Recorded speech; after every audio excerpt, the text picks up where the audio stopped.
Starting next July, Connecticut will become one of the first states in America to mandate climate change studies across its public schools as part of its science curriculum. Mandatory. If you go to public school in Connecticut, you will have the climate change agenda shoved down your throat. They've been trying to convince people that climate is changing, and it's man-made, and it's bad. They have had the world's largest advertising budget for decades to make you believe this is real. Then why do so many people just not believe it? Could it be that no one trusts the media anymore?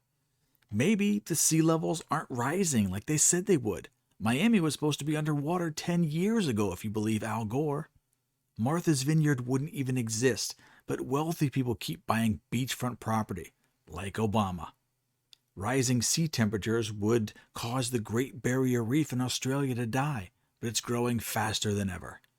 Remember when they said all the polar bears would be dead soon? Wrong again. There's more polar bears than ever.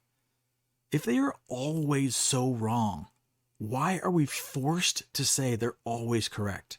It's mandatory that we say they are right when there's no evidence of that. One of the last steps in total mind control is forcing children without developed critical thinking skills to embrace the cult of climate change. There's no point in even trying to monetize a video like this. You're only allowed to have one type of opinion on YouTube, and there's another level of control. Heaven forbid a person has a different opinion. Did anyone imagine that 10 years ago we'd be living in a place where dissenting opinions were forbidden or even punished? It's hard to imagine we're living in a world like this. Adults barely have the ability to tell truth from fiction, facts from propaganda. It's impossible to have a conversation about some topics. Now, there's a current news story. It's on every channel. There was a recent election that has some questions about it. The candidate who won declared her own victory because she was in charge of elections. The loser has filed a lawsuit. The lawsuit was accepted and evidence was presented in court. There were several irregularities that are worth looking into.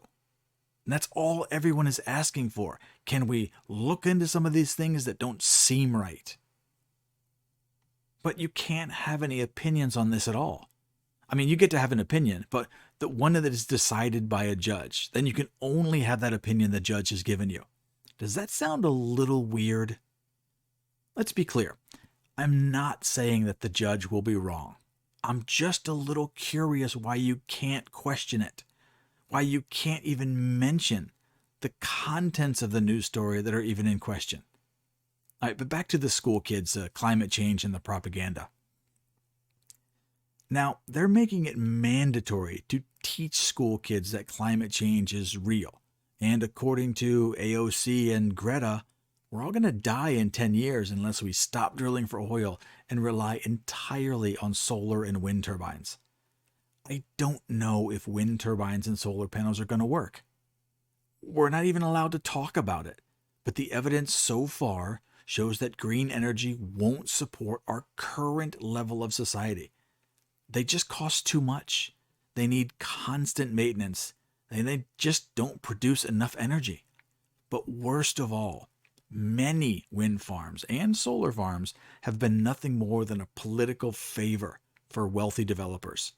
Not all projects are scams, and not all wind turbines are kickbacks. Some do provide energy, but the cost is net negative. But the kids in the Connecticut schools are going to be taught all of the woke climate propaganda, then be tested on it. If they don't answer the correct way, they'll be punished.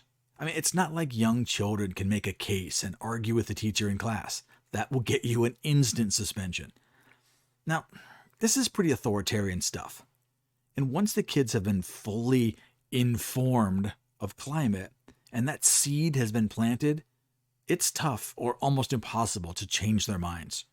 Just remember, it's always much easier to fool someone than convince them they've been fooled. Now, Connecticut might be the first school to make this mandatory, but it won't be the last. Get your kids out of these camps, public schools. They will thank you in the future.